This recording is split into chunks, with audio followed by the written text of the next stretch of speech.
Let's see. Real quick before I get live here. See what needs to right away. So we're going to pause. If you just went to get your pod. Okay. So that means.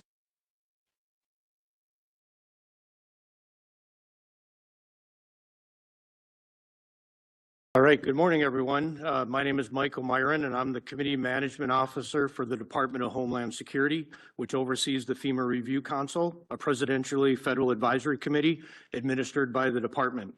I would like to thank the council members who have joined us both in person and virtually, as well as members of the public who are watching today. Your participation is greatly appreciated and highlights the importance of the council's critical work. The council is led by Secretary of Homeland Security, Markwayne Mullin, and the Secretary of War, Pete Hegseth, who are the council's co-chairs. The council shall advise the president through the Assistant to the President for National Security Affairs, the Assistant to the President for Homeland Security, and the Director of the Office of Management and Budget. I'd also like to thank Mr. Bill Wolf, Associate Director for Homeland Programs, Office of Budget and Management, for being here today with us. Today's council meeting is convened pursuant to the Federal Register notice that was published in the Federal Register on April 29th, 2026. As a reminder, we are recording meeting minutes for today's meeting for the public record. These minutes will be available on the public website, the FEMA Review Council's website. Today's council meeting will include opening remarks from the council's co-chair, remarks and updates from the council leadership, a presentation of the draft final report. Members of the public can review the presentation on the FEMA's council website. Presentations of the summary of the public comments made to the council and the council's deliberation, and finally a public vote.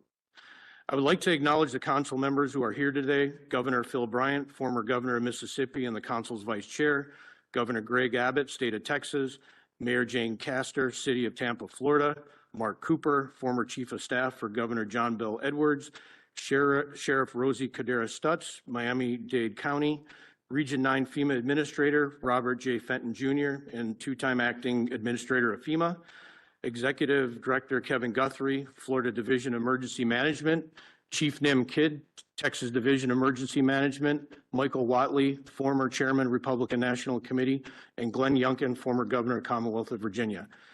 It is my great pleasure to introduce Secretary of Homeland Security, Secretary Markwayne Mullin. The floor is yours, sir. Thank you. Thank you so much, Michael, and thank you for everybody attending here. I want to give a big thank you to our president, too, for setting up this council. This has been a task that you guys have really thrown yourself into, so thank you. I was talking to Governor Bryant just a while ago on the floor before we walked out here, and he says, "I am ready to deliver this baby." It's been a year that's been on my desk, and I'm ready to get it pushed and get it in action too. We were privileged enough to have a meeting a couple weeks ago, and went over the council's recommendation, and I'm excited to get to work. But it wouldn't happen without President Trump's leadership, understanding that we need to refocus FEMA and get it back on what its mission originally was. And it wouldn't have happened without his vision and your guys' ability to really dedicate so much of your time. I also have to, Governor Youngkin, I have to say, kind of on a sidebar, has nothing to do with this, but I feel like somebody needs to start putting signs all over Virginia saying "missing me yet," because that happens after some of these elections, and I think it would be very appropriate for your billboards so to go up. Anyways, sorry, I chased a squirrel. The president calls that a weave. I call that a squirrel. Once again, thank you so much for your time. I look forward to hearing the remarks, for the public to hear the recommendations. And then I know you guys think you're just delivering it and walking away, but you're not.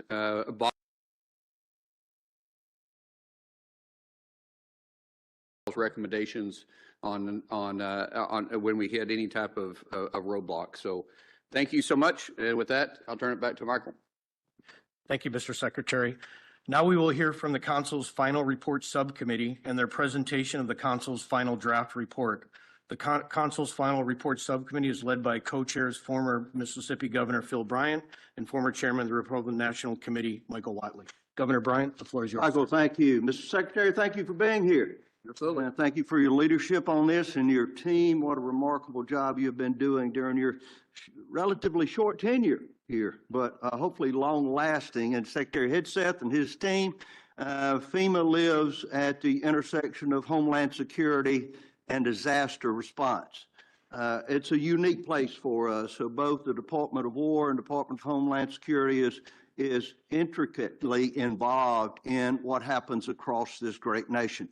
I want all of you to have Mississippi on your mind this morning. Unfortunately, last night, tornadoes ripped through my beloved state, beginning somewhere just south of Brookhaven, and thank goodness stopping before the city of Hattiesburg and the University of Southern Mississippi, where there are many college students at this time. About 800 homes have been affected, some damaged, some totally destroyed. And so though there are those that are without homes today, their lives have been destroyed and upturned by this disaster, and they are looking for us to help them on their worst days. So, Mr. Secretary, we have a real live, real-time disaster before us in Mississippi. I began today by thanking the Council. What a remarkable job they have done. And I will do so again throughout this presentation. 10 representatives, Mr. Secretary, appointed by the President of the United States to undertake this task. 10 volunteers, a remarkable team of federal designated officers that have served us well, some that have gone on to other responsibilities. So as you see our program as we begin today with our first slide, recognizing the President's Council to assess the Federal Emergency Management Agency. We were looking at so much of the what and perhaps not the how. The discussion points that we all adopted as we began to move forward. What was the Council's task? We'll talk a little bit about that as we look at the President's executive order. He gave us a clear roadmap in which to follow, some guiding principles. Most importantly, listening to the nation.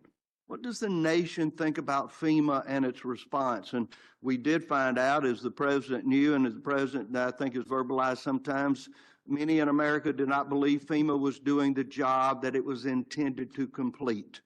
And so there were challenges ahead for us. We listened to the nation. We had key recommendations. And then we thought about how we might be looking forward. So as we look at the Council's task, there's the Executive Order of the President of the United States 14180. Some of the recommendations were difficult for us to undertake as a Council to assess FEMA. So we looked at those that we thought were important. For example, the Council shall advise the President on all recommended changes related to FEMA to best serve the national interest. We believe that was our home that we needed to live in. What were we recommending to the President? And then finally, the report was to be an evaluation of whether FEMA can serve its function as a support agency providing supplemental federal assistance. So this was our task. These were the executive orders that we began as we listened to the nation. Interesting that we had nearly 12,000 public comments. Anyone that wanted to make a comment about how FEMA ought to be managed or what the future of it looked like, we listened to. We took those comments and not only heard them, but we involved them in our path towards a recommendation for the President of the United States. We'll talk about more of these. Mark Cooper will later on in the report. But again, 1,387 nationwide surveys, 16 in-person and virtual listening sessions engaging all 50 states. We traveled to states all across America, including California, North Carolina, Vermont, Texas, to be able to listen to the voices of Americans. We had to develop a North Star. I'm pretty good about following a plan, but I need to know where that plan is going to lead me. Our North Star was simple. How do we respond to a disaster at a federal level? First, we recognize that it's locally executed. Today in Mississippi, Sheriff's Department, police departments, fire departments are executing our recovery plan. Search and rescue of victims continue in the state of Mississippi today, but it's locally executed. It's state managed. It may be tribally managed, territorially managed. But the state of Mississippi has to do their job in managing these disasters. Florida and Texas come to mind as outstanding examples of states that manage their disasters before leaning upon the federal government. So locally executed, state managed, and federally supported. That was our North Star. That was our standard. Of that, we devised some guiding principles. And number one, return leadership of emergency response and recovery to the states and to the tribes and to the territories. I've said that several times, but nothing can be more important than empowering the states to take on this responsibility. Reaffirm that individual American preparedness is the foundation for disaster readiness. Individual preparedness. Have your storm plan. We need to get back to those ideas. I remember as a child when people had their own fallout shelters in their backyards. If they didn't, they knew where the closest fallout shelter was. We took responsibility for food and water and to be able to respond to those disasters. Accelerate federal assistance dollars to help Americans recover from their worst day. We can do a better job of getting relief to the people of America on their worst day than we have been doing. I know that new administrator, the recognized administrator, Tim Alexander, is here this morning, and what a job he has ahead of him, and we hope he will be able to implement some of the recommendations we're making under the leadership of the Secretary. Maximize the transparency and efficiency of federal, state, local, and tribal dollars spent in emergency management. I'm a former state auditor. I was state auditor during Katrina. I can tell you, you have to manage those federal dollars as best you can from an audit standpoint. But state auditors have that responsibility, and they can lean into making sure that all of those dollars are spent legally, effectively in the time of disasters, and we need to draw that to their attention. And then finally, boldly transform FEMA into a lean organization that puts Americans first. From those, we began to present the most important part of the report is the key recommendations.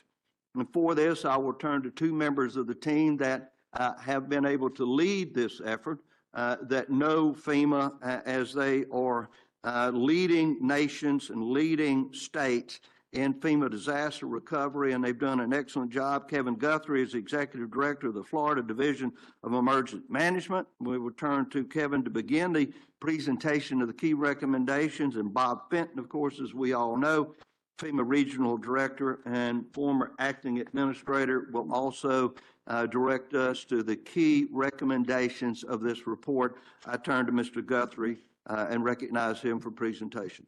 Kevin. Thank you, Governor Bryant. Secretary, I'm pleased to present a handful of recommendations. The first two that I'm going to present today are actually with my co-chair, Nim Kidd, who is halfway around the world right now, but joining us remotely. I've touched base with him and heard what he's had to say. So these are a combination of his words and my words, if you will. So I think one of the things I want to start with coming out of the 10 recommendations that a lot of people are probably not going to take away from it is my team that's cleared to do so on this particular evolution actually went and looked into the report. Not only do we have 10 recommendations, there's over 150 recommended actions in this report. So to the emergency management community, I encourage them, read the report. Don't read the executive brief, get into it and read the report. So there's over 150 recommendations, or I shouldn't say recommendations, but actions. The first one is to equip state, local, tribal territories to lead disaster response with the federal government in a supporting role, not a supplanting role. Again, Governor Bryant said, federal support, state managed, locally executed, not federally supplanted. So simplified, what do we mean here? FEMA should focus on setting the standard. We want FEMA to set the standard and then encourage creation of standards and then adoption of standards at the state, local, tribal, territorial level. We should incentivize building scalable, trainable resources. Our college and university systems are eager to get involved and help this process. We should professionalize emergency management via professional certificate and development of that certificate. We should set a standard to catastrophic planning and exercise, Currently, there is a limited ability to share and coordinate resources. We really get focused on response resources. Our urban search and rescue team, I know if Nim was here, he wanted to highlight that. Urban search and rescue is a methodology of where we have done a really, really great job of getting resources out the door. FEMA doesn't own any of those 28 urban search and rescue teams. All 28 of those are owned at the local level, locally executed through a state support or state managed and federally supported program. So we call on the implementation group that's going to do this. Let's enhance that. Let's see how we can take that model and take it forward. Can we do that for recovery? Can we do that for mitigation? The people who are doing this are at the state and local level. Let's figure out how to take that model and move it over and enhance that EMAC or Emergency Management Assistance Compact resource. Revitalize, expand, promote the Unified Resource Catalog that is a part of FEMA already. Let's refocus grant investment on mission-ready teams, capacities, and infrastructure, not on sustainment. Far too many people, Florida included, I'll raise my hand, we've gotten into a position where we are sustaining our programs on federal dollars. That was never the intent, never the intent. And I know that's going to rustle some feathers, but that was never the intent. For example, the SAFER grant. The SAFER grant is a classic model. You can hire a firefighter for 3 or 4 years, but at the end of that 3 or 4 year period, you must maintain the ongoing budget for that firefighter. You can't keep coming back to the federal government asking us to sustain that. We need to look at a model very, very similar.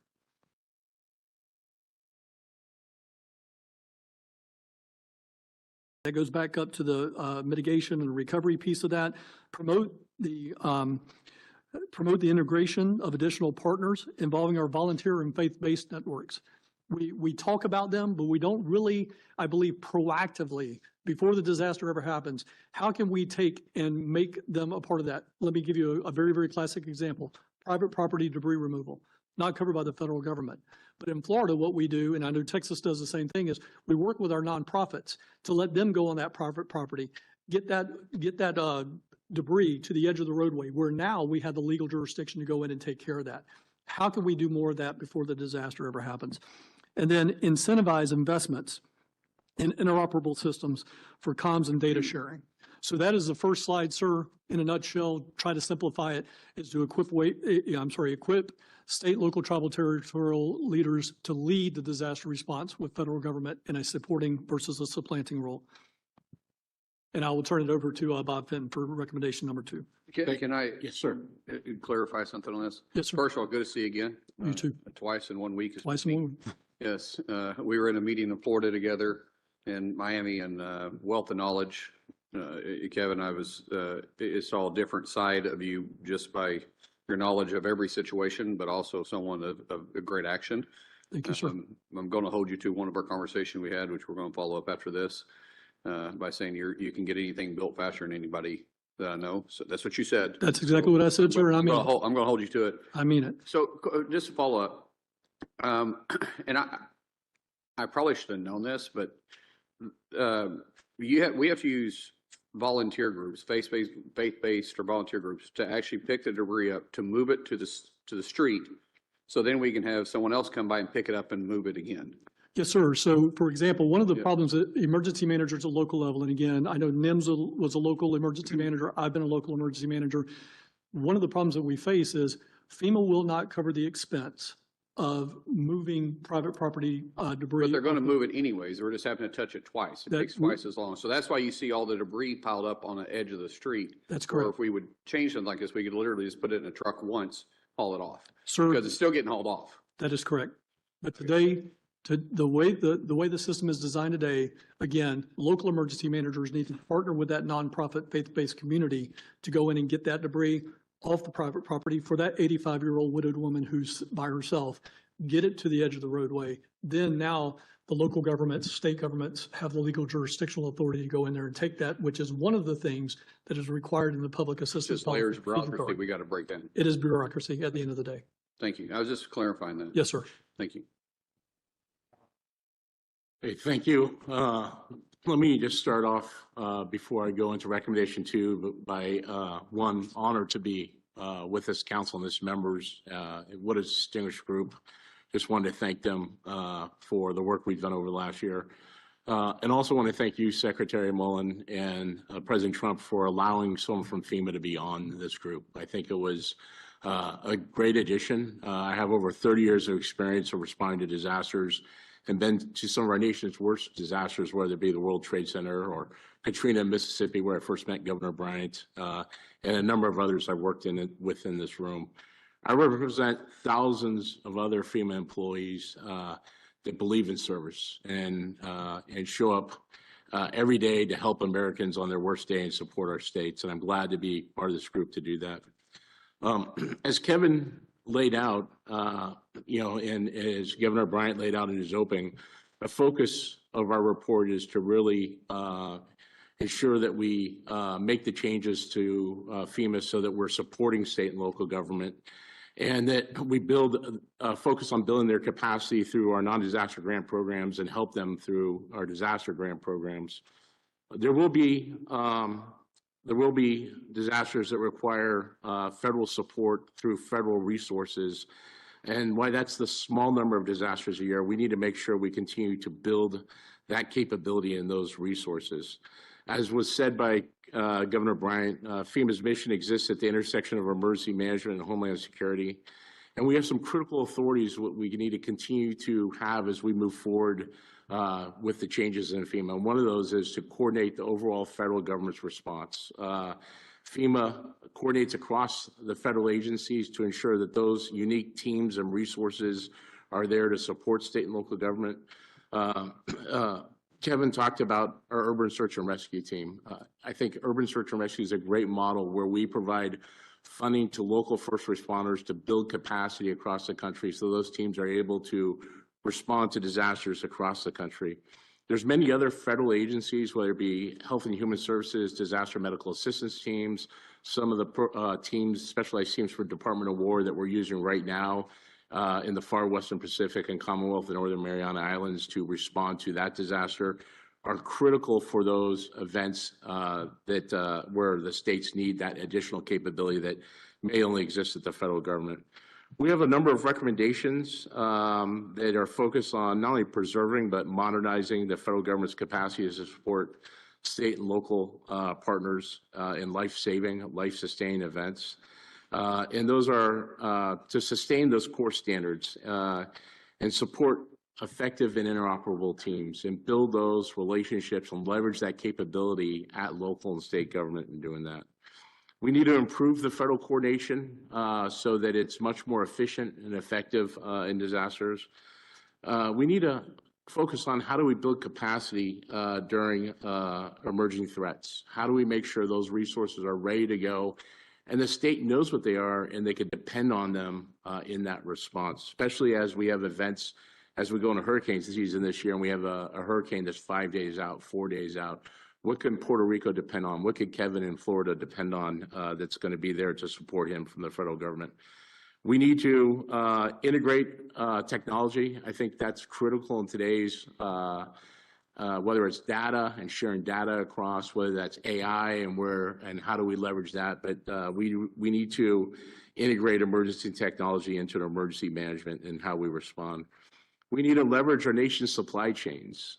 So much of this is going to depend on private sector and those critical supply chains, and we need to make sure that we are able to leverage them and integrate them. And then finally, continuity of government is a critical role FEMA plays, not only for the executive branch, but supports state and locals for building that capability so that we have that through our nation and we have continuity of government that survives not only disasters, but all hazards. With that, I'm going to turn the next recommendation back over to my partner, Kevin. And follow-up, sir. Thank you, sir. And I want to reiterate this. People sing your praises. I haven't got to really get to know you. I've seen you, but this is the first time we've actually shaken hands. Didn't realize you was that big of a guy, which is a good thing. We need force sometimes out there. But Cameron actually sings your praises, and everybody I've met has said the same thing. So really look forward to your expertise helping lead this change moving forward.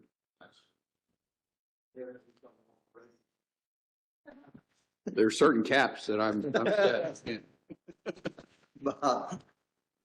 So recommendation number 3, sir, on slide number 9, is to realign the criteria for federal disaster assistance. Federal assistance should only be reserved for truly significant events that exceed state, local, tribal, territorial capacity and capability. Therefore, common criteria should be established on how to evaluate it when it occurs. This includes a reset of the per capita indicator threshold using the consumer price index to account for historical inflation. Just on a side note, there was a period of time for quite some time that we waived that, and now we are artificially low across the board, and I'll talk more about that in a second. The current disaster declarations process for federal assistance does not adequately account for the state, local, tribal, territorial capacity, and therefore is inconsistent with the legislative intent and disincentivizes SLTT investment in disaster preparedness. So it boils down to 3 things. That's to reassess, simplify, and be more transparent. The way we do business today, you meet a threshold, you can request a declaration, and many states are going to say, oh, I hit $1 million. I can request that threshold, regardless if it's actually broken the back of that local or state government. They're going to do it because they can. And again, that's what we're talking about. We need to realign that. We need to shift from more of a threshold base to more of a methodology that is based on an evaluation of all of the circumstances of the situation. And I'll talk more about that in one of my follow-on slides. That methodology needs to be immediately reassessed in the opinion of the council. The last thing that I would say here, that goes with simplification, but the last thing I would say is transparent. Right now, there's a lot of things that happen at FEMA. Again, regardless of the individual, it's just the mere bureaucracy of it all, is that it is not transparent. For example, I know in Florida, I have to hit a threshold of $41 million. I have fires going on right now inside the state. I'll have to request an FMAG today. That'll be coming up to the staff, and they're already aware of that. But I don't know what the algorithm is to qualify. Is it 100 homes? Is it 300 homes? Is it 2 homes? None of that is publicly noticed anywhere. So I could save a whole lot of time if I knew what the actual transparency was and say, we don't even meet the criteria. Don't bother wasting anybody's time with this. Let's go back to what we need to do. So again, and we'll talk a little bit more about this in the individual assistance vein as well. But right now there is zero transparency on how we get to some of these things to request federal disaster assistance. Sir, I'll take any questions that you have on that. If not, I'll turn it back over to Bob. Okay, thank you, sir. I have recommendation number 4. And it's focused on our hazard mitigation grant program. So hazard mitigation, we both have, within FEMA, we have a pre-disaster mitigation program, and then we have a post-disaster mitigation. And this is really focused on the post-disaster mitigation program. We currently have currently in order to provide those grants, it takes about, on average, probably about 27 months until those grants are available and ready to use toward projects, which is long after the rebuilding process begins. Opportunities are missed to integrate mitigation during the initial recovery phase.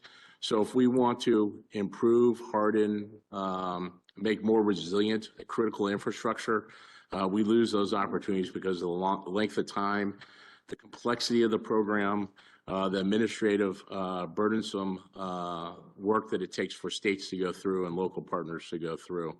There's currently right now $4.6 billion of unspent mitigation funds across the nation that could be used right now to mitigate, and working through the processes in all 10 regions with our states, local and territorial partners to do that.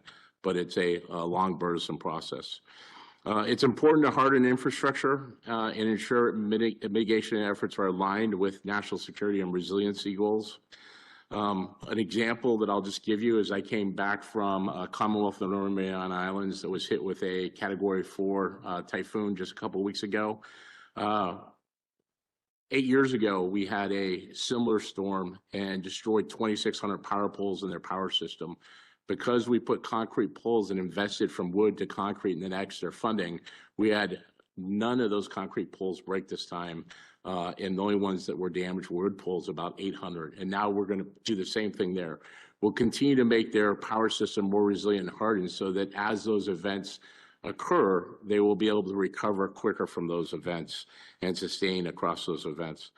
So our recommendation here in the council is to really turn this program over to the state and let the state manage this program, but by providing them the resources and an architecture that will ensure that priorities are nationally aligned and that some of the complexities with environmental review and some of the other reviews are done locally.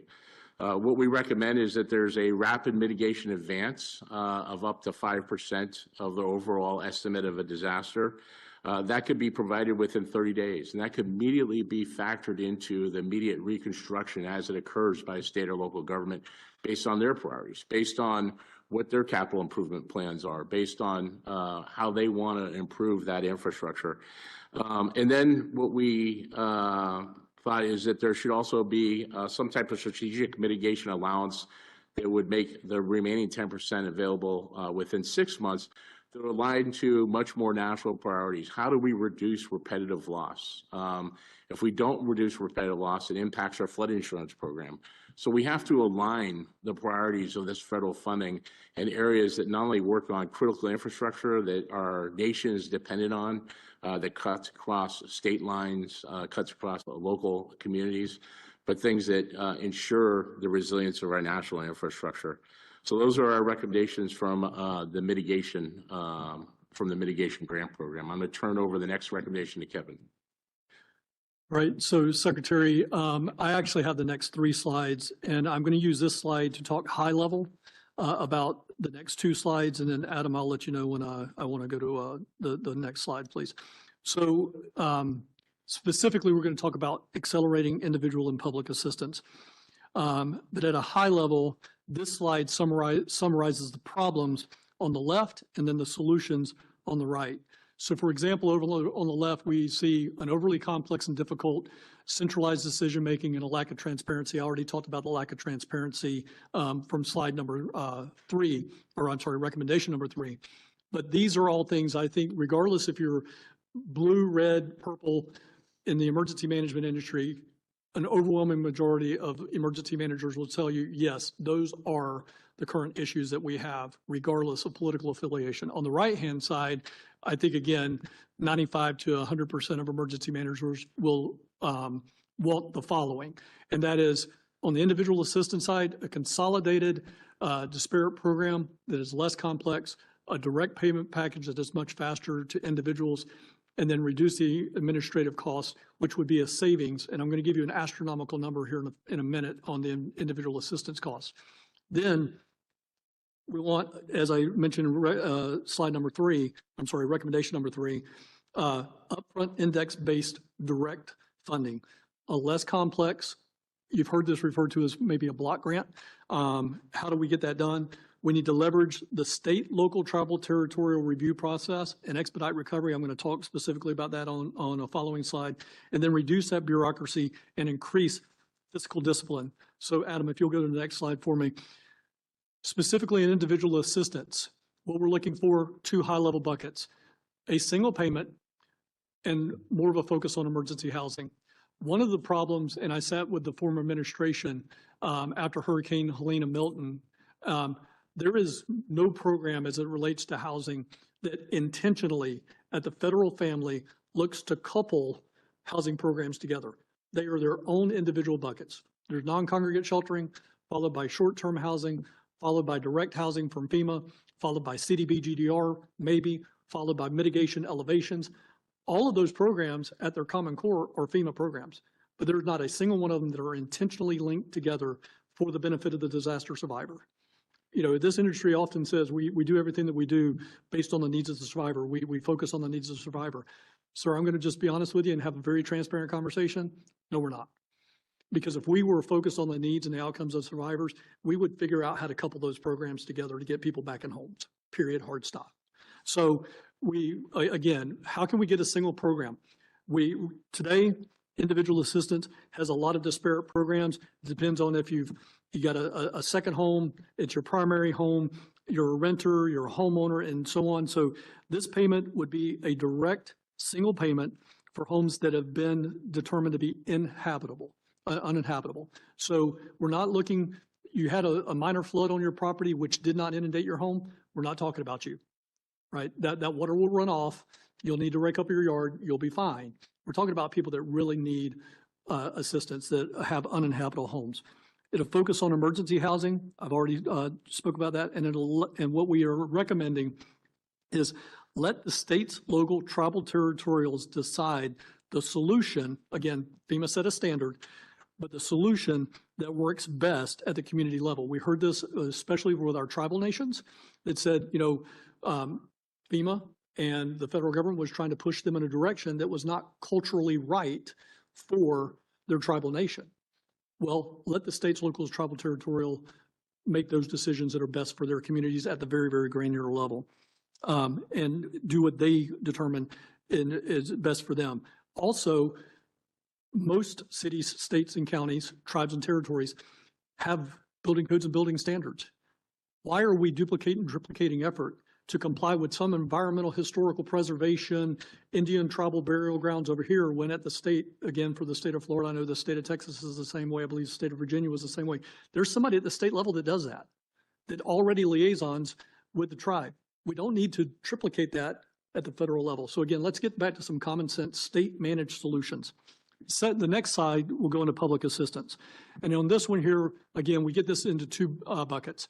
The council proposes a modern and agile framework that converts the existing public assistance program into a direct funding model that leverages predefined objective event criteria and cost estimates to accelerate and streamline recovery. We talk about using a parametric threshold here in the first 30 days. I'm going to do this very loosely. I'm going to use my hands here for just a second, Secretary, so you just bear with me. What we mean by parametric, and this has been very, very confused in some of our public hearings, we're not talking necessarily about a parametric insurance policy. Now, there might be city, states, tribes, and territories that want to go down that path. Maybe that works for them. But what we're talking more about is, an algorithm, or again, we call it parametric. So let's say on your vertical axis, you have the population that's been impacted. On your horizontal axis, you got the size of the peril. If it's an EF4 tornado that just hit Mississippi, if it's a Category 4 typhoon that just hit the islands, whatever that is, there should be predefined set parametrics that say if you have impacted 2 million people with a Cat 4 storm or an EF4 storm, that then qualifies for X. And then we get X out the door within 30 days and upfront that at the very beginning. We did recommend that at some point in time there is a 1-year true up or maybe a one-time true up to get back to what the actual closer costs were in case our methodology is way off. And then the last thing there is accountability. You're going to hear Governor Bryant talk about this probably in his closing slide. But I will say this, the amount of money that we spend at the federal, state, local, tribal, territorial level on duplicative and triplicative audits is asinine. If in Florida, I use a private contractor method, but if I've got a private contractor that's a Fortune 100 firm that's putting their CPA license on the line that says, I say that this is a true and accurate audit of the state of Florida's financials, then why in the world is the federal government going back and doing the audit on the audit that the local auditors have already done? Because anything over $1 million requires a single audit on that. So we're really talking about here, and I'll talk about in my next slide, about reducing the complexity of the duplicative and triplicative work that goes on within this community. But yet, we're still holding ourselves at the state, local, tribal, territorial level accountable. Sir, that completes me on this slide, and I think I'm going to turn it back over to Bob. One question on this. Yes, sir. On emergency housing. When you say emergency housing, what I'm thinking of is Katrina with all these, trailers that were parked in parking lots and they rotted away for the most part. And then after we pre-ordered them, most of them didn't get used and we sold them at fractions on a dollar. Yes, sir. But is that what we're talking about, emergency housing? Yeah, yes, sir. So for the emergency housing piece, and I'm going to help phone a friend because, you know, he runs a lot of this emergency housing, especially in California and Region 9. But in the very beginning, emergency housing, and when we talk about emergency housing in the report, we're talking specifically about what has traditionally been non-congregate sheltering, congregate sheltering, that short-term housing, rental assistance, things of that nature, up to this direct housing that FEMA takes care of for, depending on the program, about 18 months. But what we're talking about doing, and yes, the short answer to your question, and I don't mean to make this a long answer, but yes, we're talking about the FEMA trailers. But wouldn't it be a situation, maybe a better situation, that we get that down to the state level and we actually, if, for example, you can build a tiny home or you can build a container home for less than half of the fraction of what it's going to cost to put in a RV, because, sir, the amount of money that the federal government is spending on RV trailers, I've heard numbers that are 6 figures for a 5-figure travel trailer. It is insane the amount of money that the federal government is spending on housing. When again, if we could get that down to, hey, again, here's the standard. It's got to do this, this, this, and this. Whatever that standard is at the federal level, states, figure it out. Do what's best for you. Down to the tribal level. And I come back to the tribal nations because they were very, very adamant about we need to get to like Adobe housing and things like that that are culturally centric to what they do. Let the tribe figure that out. What works best? But as long as it meets the following standards, whatever those standards are going to be, then they can implement that solution with those funds that come up. So yes, we believe that there could be potentially. But we're looking for, if we're going to be paying for this and it's going to be FEMA dollars, federal dollars, then we're wanting to see housing that's going to be reusable. I mean, where we can take them from one disaster to the next. Yeah, so, and I'm glad you clarified that. So we want sustaining, resilient housing. That's what we want.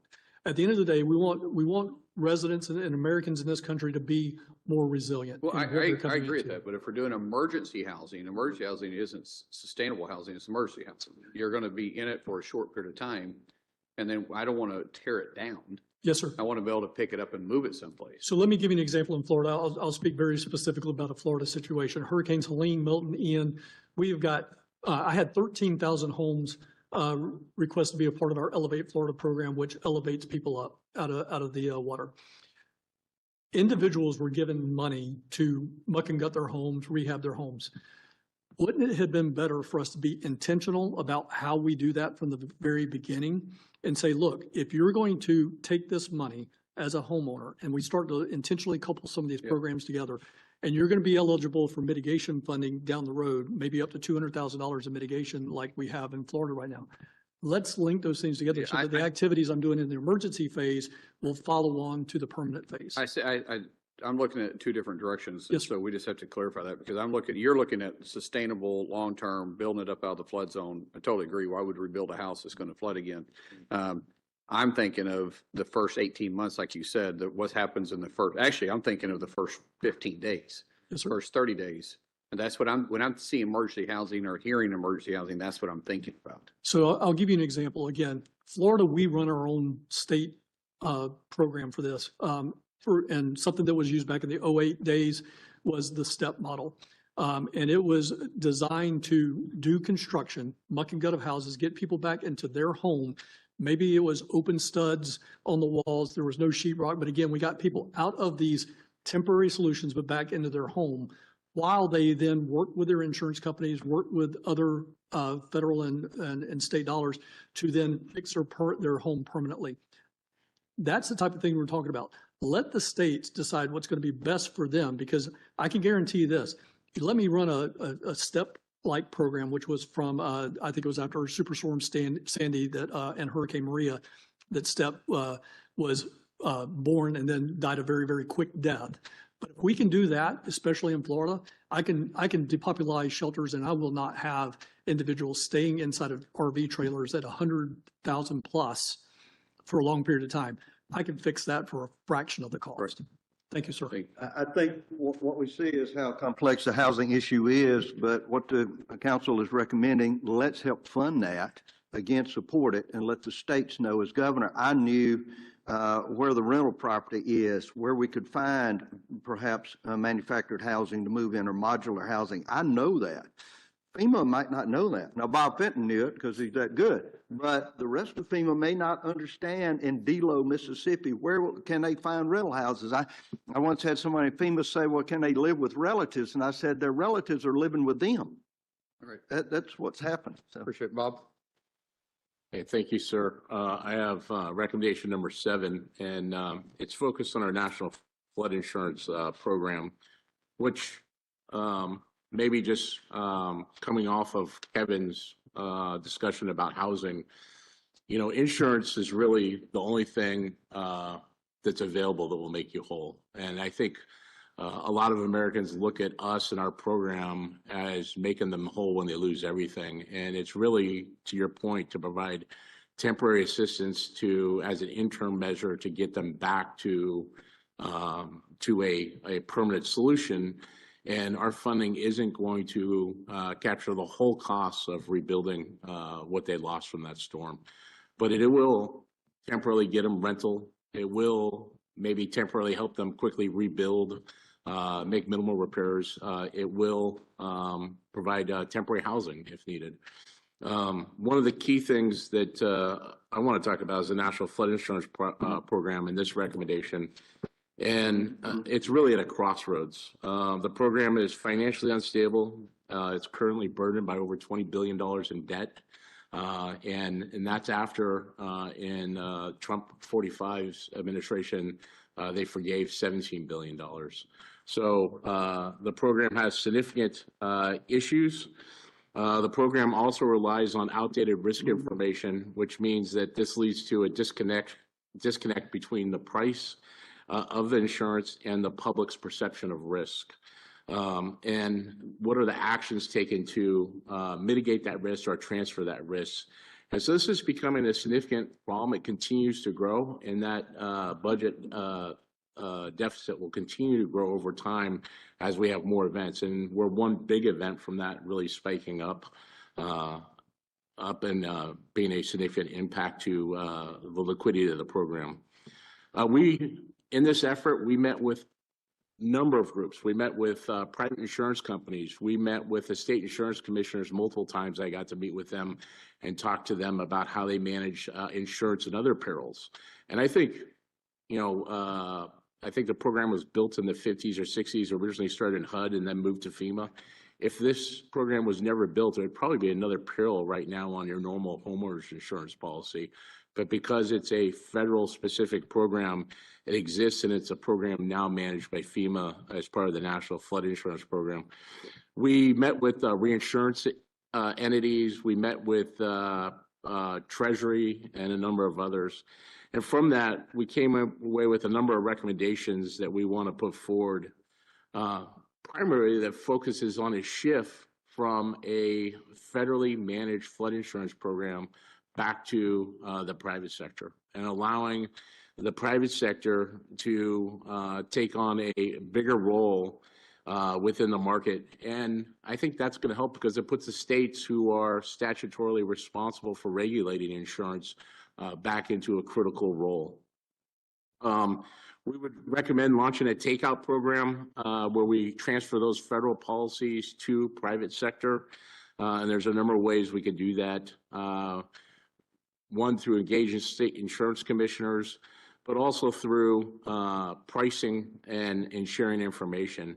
One of those ways to price is our current, what we call Risk Rating 2.0, which starts to modernize the risk data and build initiatives that charge rates for those policies based on your level of risk. So before this, the way flood insurance policies were established by FEMA, if you lived in this area, and even though this person over here was in a higher risk area than this person over here, they averaged it.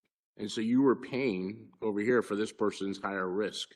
And so Risk Rating 2.0 starts to now identify those in higher risk and less risk, and starts to charge those rates fairly. So we need to look at that and leverage programs like that. We need to address repetitive loss. I talked about that a little bit earlier. 5% of our policies are repetitive loss policies that we will never get to private sector because they're responsible for 30 to 40% of the payouts that we do through our flood insurance program. So leveraging our other programs like our mitigation program, how do we buy out those homes and move them out of those risk areas? Or how do we build the infrastructure around them to better protect them and have those not be areas that have repetitive damage? Those are things that we can do with our programs just by linking them up together and working with state and local government. We need to incentivize states and communities to adopt better land use policies. Where they build and how they build can't be in risk areas. And we need to reduce the flood risk.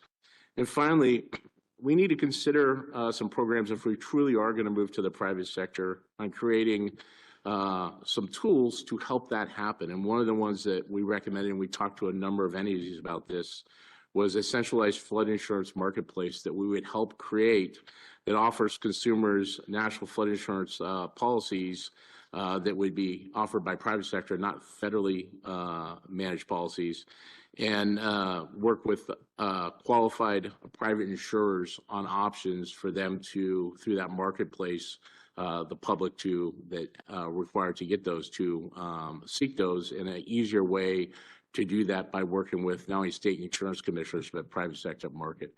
We need to change this program, and it needs a lot of help, and it has to be a priority to do that as it impacts many Americans across the country, and as a requirement for many to have flood insurance as part of their mortgage. And so these recommendations, we think, will start to make that shift and improve it as we move forward in the future. I will speed it up, sir. I got your hint. So I'll make this 45 seconds or less. But it could very well be the most important slide in here, and I don't want to lose sight of that. The next recommendation is to maximize every dollar spent by reducing the administrative costs to Americans across the board. I'll go high level, very high level, sir. Page 37 of the document that we're going to be entering today shows that 30% of individual assistance over the last 5 years, or let me rephrase, $3.6 billion was spent on overhead and administrative costs just in the last 5 years. On page 52 of the document, 25% of all public assistance dollars are being used on overhead and management costs. If we implement recommendations 1 through 7, starting with the standard and effectively using EMAC, building, sharing capacity, capability, streamlining, we will naturally reduce the amount of money that we spent for response and recovery across the board. It's happening even today. Governor Colon in Puerto Rico is looking at doing an agreement with the state of Florida for us to send our people at a fraction of the cost to do those overhead duties versus paying contract staff to do it. That is a best practice, and we can certainly bring the administrative cost of doing business down. Thank you, sir. I have number 9, and we've discussed this already, but it looks at revitalizing a unified national network for partnerships. When we talk about responding to these disasters, it's really a whole community approach, and there's a number of critical members beyond government that need to be integrated into this, and that is private sector, faith-based groups, nonprofit organizations across the country. Our recommendations are return to an integrated network that leverages the strengths from all these sectors.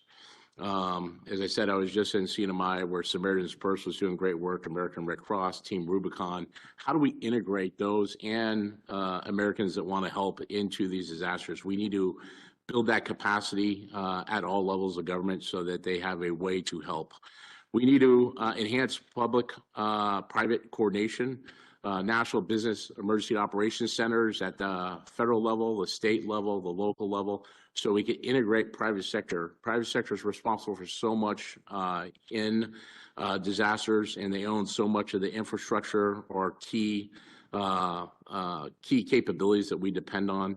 And so we need to be able to leverage those retailers, those small businesses, and we need to give them a way to integrate into these events. And then finally, We need to leverage technology. I talked about it earlier, but we need to do that so we have a shared situational awareness. I'll turn the next one over to Kevin. That is correct, sir.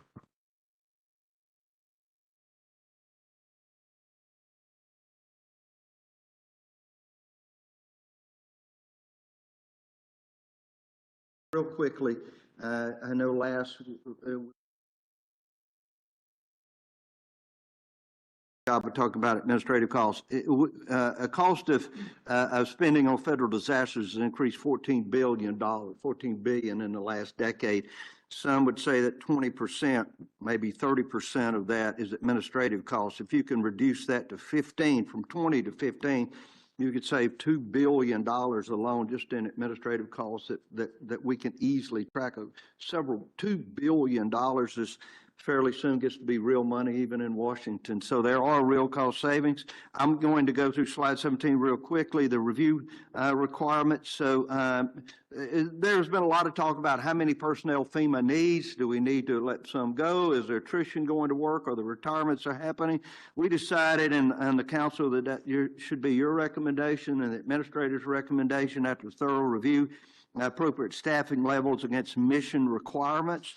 I will say that I've been told that the headquarters here in Washington, D.C. has grown by 300% in personnel over the last 5 years. So that's quite an increase there. We talked about a phased approach. Any of these recommendations are more of a rolling takeoff and not a vertical start. So we think 2 to 3 years would be an appropriate time to bring these in. Again, back to empowering the states. We've said that enough, and to include shifting the training to the state and local level. Training is so important. Number 18, implementation of requirements. We looked at how this could be done. Can it be done through an administrative order? Do you have that authority in consultation with the White House and the administrator? So there is a chart there that shows you what is policy in these recommendations, what legislation is needed, and regulations and executive order. And we know clearly we want to work with leaders in Congress, in the House and in the Senate to get there, but this should be some help in looking at that. I'm going to turn now to Michael Watson, our former chairman and resident of North Carolina, who's been invaluable in keeping us up to date in real time in North Carolina, what that looks like. Chairman Watley. So much. Secretary Long, thank you. This is absolutely critical for us as we're moving forward. And Governor Bryant, thank you for your leadership over the course of the last year and helping to make sure that this is moving forward. I also want to thank President Trump, for his continued focus on federal disaster management, what we need to do to make it better, and for setting up this review council, as well as his unwavering leadership and support for my home state of North Carolina as we recover and rebuild from the catastrophic impacts of Hurricane Helene. As you've heard from our experts here, there was significant structural weaknesses in our nation's ability to respond to national disasters when the president was sworn in on January 20th of 2025. We had an agency that had clearly lost its mission focus, inefficient use of federal funds because of bureaucratic stasis and redundancies, centralized and bloated headquarters, and states which were unprepared to respond to a significant disaster. These issues all came into play when Hurricane Helene slammed into the southeast on September 24th, 2024. Within 3 days, more than 30 inches of rain hammered North Carolina. 73,000 homes were damaged, displacing 200,000 people. Thousands of roads were closed with an estimate of $2.5 billion in damages. 45,000 small businesses and farms sustained billions of dollars in losses or closed. 22 wastewater treatment plants, 25 wastewater facilities sustained damages. And prior to the storm, FEMA was more focused on politics. They were distributing COVID funding and housing for illegal immigrants. After the storm, FEMA staff was instructed not to help homes with Trump campaign signs in their yards. North Carolina was completely unprepared to respond to an event of this magnitude. Our governor actually spent the night that the storm landed in New York at a climate change gala ball. The state was completely overwhelmed by the extent of the damage and calls for assistance from local governments. President Trump's first trip after he was sworn in on January 20th of 2025 was to North Carolina and California, which was dealing with the fires, right? He made it very clear that the response by the federal and state governments in these cases was completely inadequate and promised to help these regions rebuild. Since that trip, he has overseen a whole of government response, which has obligated more than $9.2 billion in relief. United States Department of Agriculture, EPA, Department of Transportation, Small Business Administration, HUD, the Corps of Engineers, and of course FEMA have all been responsive into the state. And we've seen them there. Your first trip, would note, was to North Carolina, and we're grateful for your leadership there. The members of this committee, we're honored that the president has called on us to undertake this effort and to really sit down and drill down into what has happened at FEMA and what needs to happen in terms of federal disaster management as we move forward, to make sure that we have a better, more effective response, federal response to disasters as we move forward.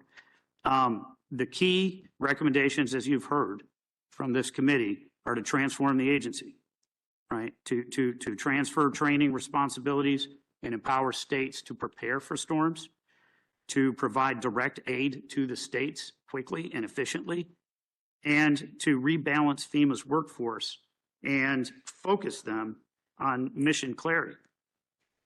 Together, these reforms will create a more resilient and prepared nation by ensuring that disaster response and recovery efforts are efficient, cost-effective, and locally executed. These reforms also will ensure that federal support will be available when significant events occur that overwhelm local systems. Simply put, we believe that we need to refocus the federal disaster management programs to a core mission to reduce the loss of life and property and protect the nation from all hazards. These steps, which will be undertaken by the administration and Congress, are very important.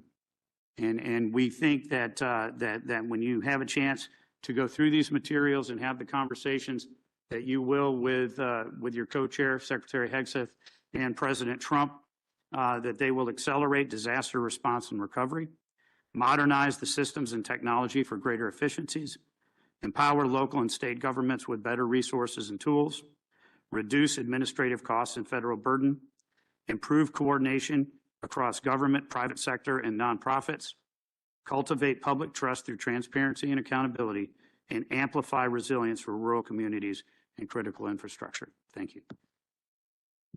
I just want to note, Chairman Whatley, this is quite impressive that you would take so much time out of something that you're fighting for pretty important right now for the state of North Carolina, and that you stayed focused on this committee and doing your job. Why, when you joined this committee, you wasn't really in this thing called a Senate race, and how you were still here. Most people wouldn't have, they wouldn't have blamed you if you would have had to step off the committee and refocus on your race.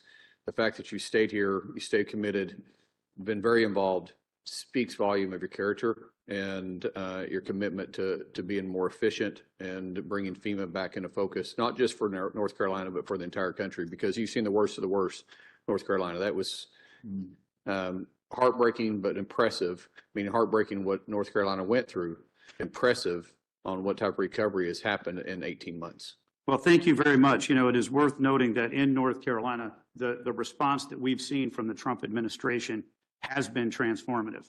As I mentioned, $9.2 billion that have been obligated into North Carolina for everything from road construction, from debris removal, right, from grant programs, from USDA, from HUD, from Small Business Administration. At this point, within a year and a half of that storm, 99% of the roads and bridges have been rebuilt. 100% of the water systems and wastewater systems have been rebuilt. The Blue Ridge Parkway has been rebuilt. The I-40 has been reopened. It still has major work to be done. And just a couple of weeks ago, Lake Lure, which you frankly could have walked across in the following aftermath of that storm because of the debris as well as Chimney Rock, have been reopened. The president's focus in making sure that every department and agency, including your own, has been unbelievable, and we as a state are completely grateful. Just to note too, when he talks about being rebuilt, we're not talking about like relaying asphalt. We're talking about rebuilding the hillside. It's gone. Nothing's there. No bridges, no infrastructure to relay it on. It wasn't like a bridge washed out. There was no foundation for it to be rebuilt on. Having to recut roads, rebuilding complete base, reshore up the flow of the water where it had moved in some cases, 200 yards. And when you're talking about the lake, this lake had entire towns that had washed down into it. And to see that it's going to be open for lake season is just really impressive. That's what happens when you do a public-private partnership and you allow the locals, meaning the states and the communities around, to take charge, because no one's going to care more about their backyard than the people that live there. So thank you, Governor. Mr. Secretary, we've got about 10 more minutes. I want to recognize, if you will, some members of the committee. I had two governors. Both were governors at that time. We missed one, and the other one I think will continue his great work in the state of Texas. Governor Abbott, are you with us? I sure am, Governor. There he is. I recognize Governor Abbott's comments. Brief comments, Governor. Very briefly, listen, I want to thank President Trump for his leadership on this. We all know that this is something that's been desperately needed in the United States. These reforms are definitely a step in the right direction. I want to thank Secretary Mullin for his leadership and what he's doing. While I have you, Secretary Mullin, separate from this, I look forward to having the chance to visit with you sometime soon about border-related issues, a topic that I know you're keenly focused on. I want to thank Secretary Hegseth. Governor Bryant, thank you also for your leadership. You've been the leader to get this mission across the finish line. I also want to thank our own Chief Nim Kidd in the state of Texas, who joins us separately today. He is, as you all have already recognized many times, one of the national leaders in dealing with these disasters. Unfortunately, Texas gets more than our share of disasters. And what we believe is this is a very, very strong step in the right direction that will be well received by the people of the state of Texas as well as by the United States. So I just want to say a big thank you to everybody here for everything that you've done to get us to this moment in time. The only thing that I would ask, and that is to, as we may depart this meeting today, that we find a way to remain in communication. So as these reforms are implemented, the states will have ongoing dialogue with the administration to make sure that they are implemented in a way that is most effective for the states. Thank you, Governor. I'm sorry we didn't have time to talk SEC football, but that was a very concise, and best of luck in your election. The great former governor of Virginia and our board member, Glenn Youngkin. Great, thank you. I also first want to thank the council for your incredible work, because I think it reflected the great choices that President Trump made to not only stand up this council, but to ask all of us to boldly transform FEMA. And so to my fellow council members, thank you all. I reiterate that appreciation to President Trump. Listen, at the end of the day, we know FEMA is broken and it needs to be fundamentally transformed, and his vision and his leadership are critical to make that happen. I do want to thank Secretary Hegseth, who's not here right now, because he's doing something incredibly important, which is making America's mighty military the strongest it's ever been. And so I just want to say that and thank him. And Secretary Mullin, congratulations again on your affirmation to be in a role that I think you are incredibly well placed to serve in. Thank you for the immediate impact that you have had, and your participation in this council over the last few weeks has been critical. What we see here is a need to change, and it has to happen. And it can't be trimming around the edges. I had the great privilege of serving as co-chair with Governor Abbott of our federal state coordinating subcommittee. And I will say the work that Sheriff Rosie played on that committee and the work that Mayor Castor played on that committee was incredibly important because we heard from over 1,300 state and local leaders from 50 states, and they were very, very clear on what needed to be done. Why? Because the group that has been brought together here and the group we heard from understands what it means to lead in a time of emergency. How do we prepare for? How do we respond to and how do we recover from an emergency? And that is best led at the state and local level. And I think we cannot overstate where Kevin started, which is state-led and federally supported.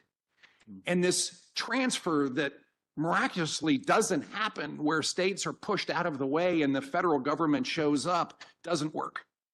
And when states lead, we see the kinds of responses that we've heard of in Florida and in Texas, and I humbly say in Virginia, when we responded to Hurricane Helene in a way where we literally were there when it hit, we responded and saved lives, and then we recovered immediately, and it was state-led. And the federal government we forced into a supporting role because we wanted to have action and have action now. We heard from so many of our leaders around the country, and we heard three basic themes over and over and over again. Let the states lead, send us the money, and send it quickly. Don't drip feed us because we have no idea what we're going to get, and therefore we can't respond. And what you have seen is that these recommendations are all about accelerating federal dollars, streamlining the process, making it less bureaucratic so that Americans can get the help they need on the worst day of their lives. And this is not a moment for bureaucracy. It is a moment for action. It is a moment for clarity. And the last thing that anybody wants to hear is fill out this paperwork and we'll get back to you in months and months and months. The second thing we heard is that the federal bureaucracy in FEMA is bloated. It moves slowly. It slows us down. It doesn't put Americans first. And then you see in our recommendations that it can be administratively streamlined by once again shifting responsibility to the states, getting the bureaucracy out of the lead and streamlining the administrative responsibilities in such a very important way. And then finally, we heard that the individual assistance program is mired in bureaucracy, and nothing is worse for an American who has lost everything to not get help when they need it, which is not next week, next month, next year, it is today. And therefore, the streamlining of the support for individual assistance is critical to clarify and get moving on. I have to say that this is all about letting people lead who are there responsible for leading, supporting them, yes, with financial resources, but making it clear. And finally, I have to say the work that has been done by this council has been extraordinary. It is deep, it is action-oriented, and it is comprehensive. And again, I want to thank President Trump for putting us all in a position to address this most important moment to make sure that Americans do get the help they need on their very worst day. Governor, thank you for those comments and your work. Recognize Tampa Mayor Jane Castor. Mayor Castor, are you with us? I am. Thank you, sir. I also want to start by thanking the members of this council for the dedication, hard work, and good faith that went into the crafting of this report. We all came together with different views and experiences, but we all agreed on the basic steps that needed to be taken to better serve Americans in their most difficult moments. I also want to thank President Trump for the opportunity to serve on this council and to bring the perspective of local governments into this conversation. Recognition to my colleagues at the U.S. Conference of Mayors, the National League of Cities, the National Association of Counties for their robust participation by providing feedback and input to the council as well. And as mayor in Florida, who also has over 30 years of law enforcement experience, Preparing for, responding to, and recovering from tropical weather events is a part of life for us.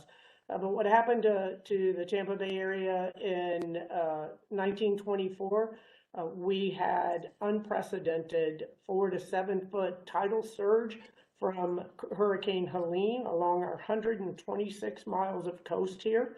And then just 13 days later, we were hit by Hurricane Milton with an unprecedented amount of rain, which caused severe inland flooding.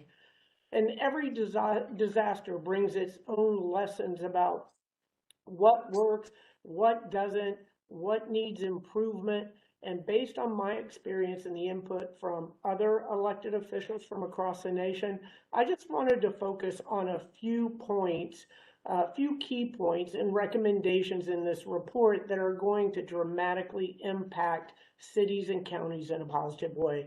When disasters strike, federal dollars for urgent recovery work, especially debris removal, will flow to our communities faster and more reliably.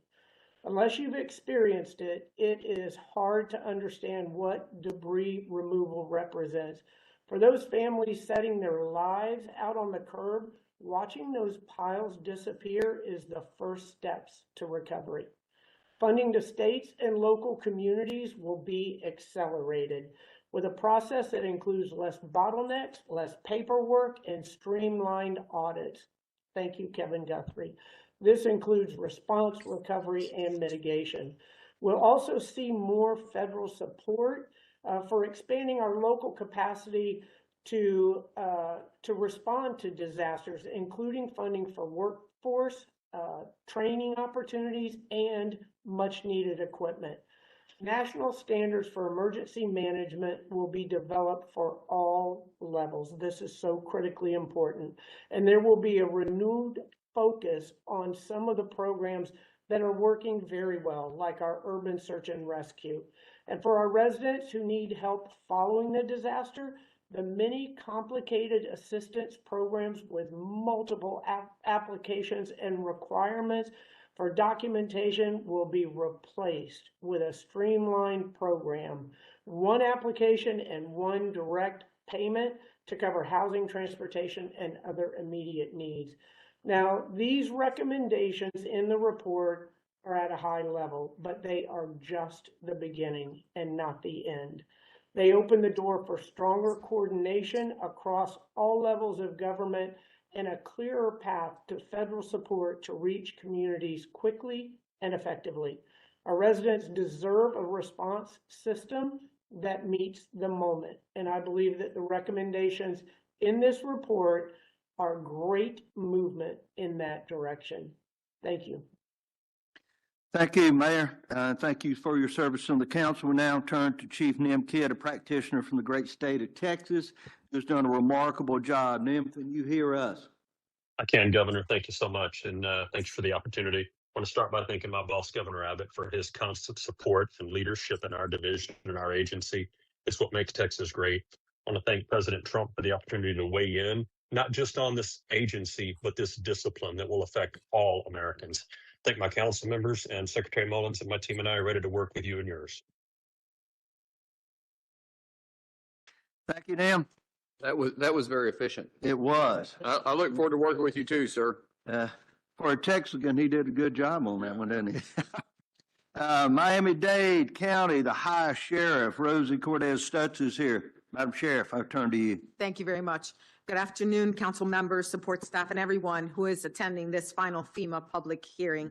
The Review Council's final documents presents formal recommendations designed to restore the primary leadership of emergency response and recovery to states, tribes, and territories. The report also promotes improved intergovernmental coordination, the establishment of national qualification standards for disaster management for first responders, professionals, and increased investments in training, advanced equipment, and mitigation strategies.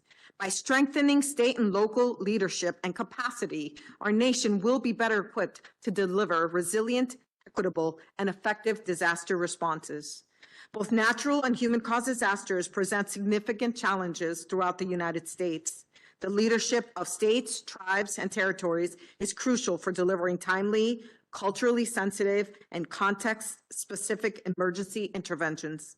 Local authorities have deep knowledge of their communities, positioning them to better manage resources, engage stakeholders, and oversee recovery efforts effectively. Federal support should complement, not override, local leadership, enabling a collaborative approach across all levels of government.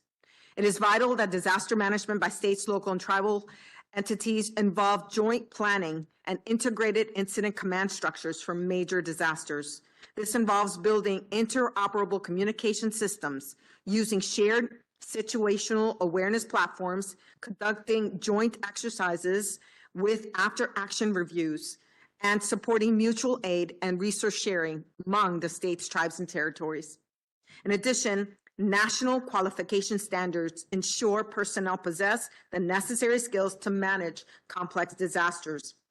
Collaboration among state, tribal, and territorial representatives is necessary to establish emergency management core competencies, create a national certification system, integrate standards into hiring and development, and regularly update them for changing threats and their communities' needs. To maintain strong disaster response leadership, ongoing federal and state funding should support continued training, exercises, and professional growth. Establishing regional training centers and partnerships with academic institutions offering culturally responsive programs tailored for those tribes and territories, and fostering mentorship emergency management professionals are key steps forward. Restoring leadership and disaster management to states, tribes, and territories is central to the effective emergency response. And by implementing these comprehensive recommendations, including prioritizing local leadership, enhancing coordination, setting national standards, investing in capacity building, and advancing mitigation, will help agencies, policymakers, professionals, and the emergency management directors build a stronger, more resilient United States. Bold reforms at FEMA are urgently needed to create empowered collaborative emergency management systems that protects every American and every community. I look forward to seeing a more efficient and resilient FEMA put Americans first in the years to come. I want to take the opportunity now to thank President Donald J. Trump for granting me this opportunity to serve on this FEMA Review Council. I want to thank you, Secretary Mullin, Secretary Hegseth, and Governor Bryant, and all of the council members and support staff. It has been truly an honor to work alongside each of you. I also want to extend gratitude to major county sheriffs of America, as well as the National Sheriff's Association and the Miami-Dade County Association of Chiefs of Police for allowing me the opportunity to be able to share and gather their input for my participation on this council. Once again, thank you. Sheriff, thank you so much for bringing a law enforcement perspective here. As a former deputy sheriff, I appreciate more than most the time and effort that you've put into this in your service, not only here, but to the people you represent. So thank you. Finally, Mr. Secretary from the great state of Louisiana, former chief and administrator there with Home Security and Emergency, Mark Cooper. Mark, we'll let you wrap this up. Of public comments. Thank you, sir, and thank you, Secretary Mullin, for this opportunity, and thank you to the President. I know we only have a small amount of time, so I spent 3/4 of my speech is gone. If anybody wants to go out in the hallway, I'll be happy to give those comments there. But I just want to make the point that what I've really loved about this process is that early on, I think the expectation was we would stay here in D.C. and meet, in some conference room and behind closed doors and maybe use some consultants and attorneys, but that's not what happened. And as Governor Bryan indicated, we've had, 4 public meetings. One was in D.C., the first one, but we went to Louisiana and New Orleans. It was the anniversary of Katrina, and then we went to your home state. And I want to thank Annie Best for helping to organize that, just to hear from the folks. And over 16 listening sessions nationwide, everywhere from Los Angeles to Puerto Rico to Vermont to Oklahoma, which I talked about, to Colorado to Minnesota. I mean, we sought input from everyone. It wasn't based on red states, blue states. We felt like it was very important to hear from everyone, which is what we did, whether it be emergency managers, governors, citizens, private sector, nonprofit, faith-based organizations. And again, thanks to the organizations like NEMA and NGA that helped us put those meetings together. The bottom line is that this was one of the most extensive, I would say, public engagement efforts to assess and strengthen FEMA and DHS in its history. And I would say for any agency to go out as much as we did painstakingly. People around this table, very selfless. A lot of us had jobs, but they made this a priority over a year making these meetings. So finally, I would just say I want to thank the support staff, not only the ones that supported each of us here around the table, our own staffs, but also DHS and FEMA. And as you know, a lot of them did that without pay. And that's a shame on those folks that allowed that to happen. So they continue to work on this. And I've got a renewed respect for federal employees and what they were able to accomplish through this effort. And thank you to Governor Bryant for his leadership. So that was pretty quick. So thank you very much. Excellent, excellent, Mark. I'm going to turn to CMO Myron now for the important opportunity. I normally would enjoy making a motion to adopt this, but I am being told that federal law prohibits me from doing that. So, Mr. Myron, I turn to you for a motion. All right. Now is the time for the council to vote on the draft final report. Is there a motion for the FEMA Review Council to approve the draft final report and send to the president? So moved. All right. Is there a second? So seconded. All right, we've got a double second. Good for you. At this time, all in favor of passing the report, please say aye. Aye. Aye. All opposed? All right. I believe the motion carries. Hearing none, for the record, the motion passes by acclamation and the final report is approved. The final report will be placed on our public website later on this afternoon. Secretary, do you have any closing remarks? Thank you. Thank you for doing the hard work. Thank you for giving me the opportunity to come to this position with a clear direction and an oversight of a agency that is in need of reform, but is still mission capable. So I get to go to work, and I hope to continue to work with you guys moving forward. So seriously, I can't thank you enough. Thank you, Mr. Secretary. Obviously, members, I think there are a few of us that understand what a demand this challenge, but honor was when we all began. So thank you very much. I want to thank the people around the room, those that are often unseen and perhaps unheard of, but did the writing, did the hard, took the phone calls, all the texts and emails from all across America. We are here at this point of success with this council because of you. Thank you all. Mr. Myron, do I have the authority to adjourn this council? You sure do, sir. We stand adjourned. Wow. Thank you. Secretary? Absolutely. Can we get a quick photograph, everyone? Mr. Secretary, I think we're going to try to sit down. Who's in charge of this besides me? All right, good. Can we get a photograph, Mr. Chairman? I am going to sit down. All right. I don't tear everything up, trying to get it out of the way. All right, council members. Council members, if you want to be in the photograph, I would come this way. If you want to talk, then you won't be in the photograph. All right, give us